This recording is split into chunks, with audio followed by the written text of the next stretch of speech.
৭৭ বছরের বৃদ্ধা জোহরা খাতুন নেত্রকোনা পূর্বধলা উপজেলার হোগলা ইউনিয়নের জামিরাকান্দা গ্রামের এই বাসিন্দা দীর্ঘদিন ধরে পেতেন সরকারি সামাজিক নিরাপত্তা ভাতা। গত বছরের জুন থেকে হঠাৎ বন্ধ তার ভাতা। ১ বছর পর সমাজসেবা দপ্তরে খোঁজ নিয়ে জানতে পারেন তিনি ভাতার খাতায় মৃত, ভাতা যাচ্ছে অন্যের নামে। জানি আমি বছর দিয়ে খাইছিলাম শুধু জোহরা খাতুনই নন, একই উপজেলার খলিশাউর ইউনিয়নের ৭১ বছর বয়সী হযরত আলী ও পূর্বধলা ইউনিয়নের খাদিজা আক্তারেরও একই অবস্থা।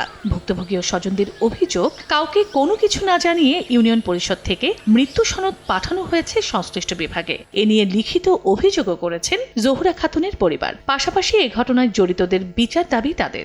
জীবিত অবস্থায় অনেকে ডেথ সার্টিফিকেট দিছে, এটার তারা এই কাজটা করছে, তাদের দৃষ্টান্তমূলক শাস্তি চাই। এবং ওনার বয়স্ক ভাতা যখন বন্ধ হয়ে গেছে তখন এটা খুঁজতে গেছে আর কি, খুঁজতে গেছে যে ডেথ সার্টিফিকেট দিয়া এটা বন্ধ করে দিচ্ছে। চেয়ারম্যান সচিবের ফোন করছে, সচিবের ফোন করে যে মৃত্যু সনদ কৌশল আয়া বেড়ে ধন্যবাদ তোকে আমার পাঠ বোয়া। চলছে প্রেডিকশন গেম নগদ অ্যাপে। প্রেডিকশন করে জিতুন জিক্সার বাই টিভি, স্মার্টফোন সহ আরো অনেক পুরস্কার। ঘটনাটি নিছক ভুল বলে দাবি সংশ্লিষ্ট ইউপি চেয়ারম্যানদের। যেমনি হোক তো ভুল হয়েছে, চেয়ারম্যান সাহেবকে জানাইছি আমি শোনার পরে, তখন চেয়ারম্যান সাহেব সমাধানটা কইছে করবো। টাইপিং মিস্টেক হয়ে গেছে, এই জন্য তার নামটা জোহরার জায়গায় অন্য কি একটা নাম জানিয়ে দিছে। উপজেলায় আলাপ করছি, বলছে এটা সে ঠিক করে দিবে, এটা সংশোধনযোগ্য। হযরত আলী নামে যে আমরা মৃত্যুপত্র দিচ্ছি, দেওয়ার পরে দেখলাম যে এটা এই হযরত আলী নাম। এরপরে আমরা মৃত্যু নিবন্ধন করি না, এটা মৃত্যুপত্র দিয়েছিলাম।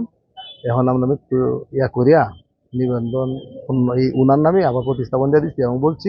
এই ঘটনায় সংশ্লিষ্ট ইউপি চেয়ারম্যানদেরই দুষছে সমাজসেবা অধিদপ্তর, আর তদন্ত করে আইনগত ব্যবস্থা নেওয়ার আশ্বাস উপজেলা নির্বাহী কর্মকর্তার। মৃত্যু সনদ দিয়ে এই চেয়ারম্যান, সংশ্লিষ্ট ইউনিয়ন চেয়ারম্যান আমাদের কাছে প্রেরণ করার প্রেক্ষিতেই এগুলো প্রতিস্থাপন করা হয়েছে এবং তার ফলে মূলত ভাতাগুলো বন্ধ হয়ে যায়। এটা তদন্তে যদি তার সত্যতা পাওয়া যায় তাহলে তার বিরুদ্ধে আমরা আইনগত যে ব্যবস্থা সেটা আমরা নিব।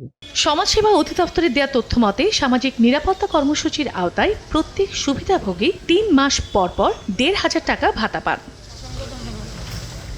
সময় সংবাদ, নেত্রকোনা।